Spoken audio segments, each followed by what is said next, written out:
नमस्कार, मैं सुधा सक्सेना।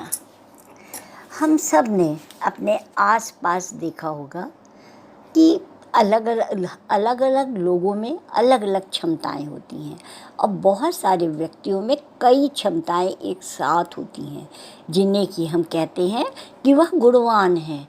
लेकिन कुछ गुणवान व्यक्तियों में हम लोगों ने महसूस करा कि हमेशा वह अपनी प्रशंसा चाहते हैं और अपनी प्रशंसा में वह मगन रहते हैं, जिसे कि आत्ममुग्धता कहते हैं। आइए आज आत्ममुग्धता पर ही कुछ चर्चा करते हैं। प्रायः यह देखने को मिलता है कि गुणवान व्यक्तियों के भीतर भी आत्ममुग्धता यानी स्वयं पर मुग्ध होने का अवगुण उत्पन्न हो जाता है। फिर वो दूसरों के मुख से अपनी प्रशंसा सुनने को लालायित रहते हैं, यहाँ तक कि स्वयं के प्रशंसा गान में भी सक्रिय रहते हैं।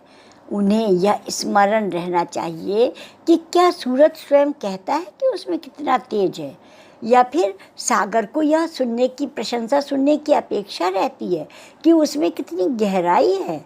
विचारक नॉर्मन विंसेंट पील का कहना है कि हम में से अधिकांश के साथ परेशानी यही है कि हम आलोचना के बजाय प्रशंसा से बर्बाद हो जाते हैं। प्रशंसा सुनकर आत्ममुग्ध होना घातक है, तो अपने मुंह से अपनी प्रशंसा आत्मघाती होती है। वास्तविकता तो यही है कि हमारे गुण और अच्छे कर्म इतने सुगंधित होते हैं कि उनके संपर्क में आने वाला व्यक्ति भी प्रभावित हुए बिना नहीं रह सकता। संभव है कि वह आपके समक्ष आपकी प्रशंसा ना करे, परंतु मन ही मन आपका मुरीद हो और आपकी प्रतिभा एवं गुणों से प्रेरणा पाता हो। उसके विपरीत गुणवान होने के बावजूद अपने मुंह से अपने गुणों का बखान करके आप अपने व्यक्तित्व का अवमूल्यन करते हैं। उसमें अहंकार की भावना भी प्रत्यक्ष होती है। इस प्रकार का आचरण मनुष्य को उपहास का पात्र बना देता है। तब आपकी सफलता से ईर्ष्या करने वाले आप पर कटाक्ष करने का कोई भी अवसर हाथ से नहीं जाने देते। इसलिए व्यंग का विषय बनने के बजाय अपने गुणों को और विकसित कर ऐसे कार्य करने पर ध्यान केंद्रित किया जाना चाहिए जिनके परिणाम स्वयं आपका यशोगान करेंगे।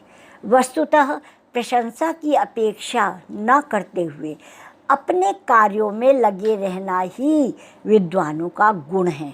ईमानदारी और एकाग्रता के साथ किया गया कार्य कभी भी निष्प्रभावी नहीं होता है और तब शत्रु भी आपकी सफलता और पुरुषार्थ के समक्ष एक ना एक दिन नतमस्तक हो जाते हैं।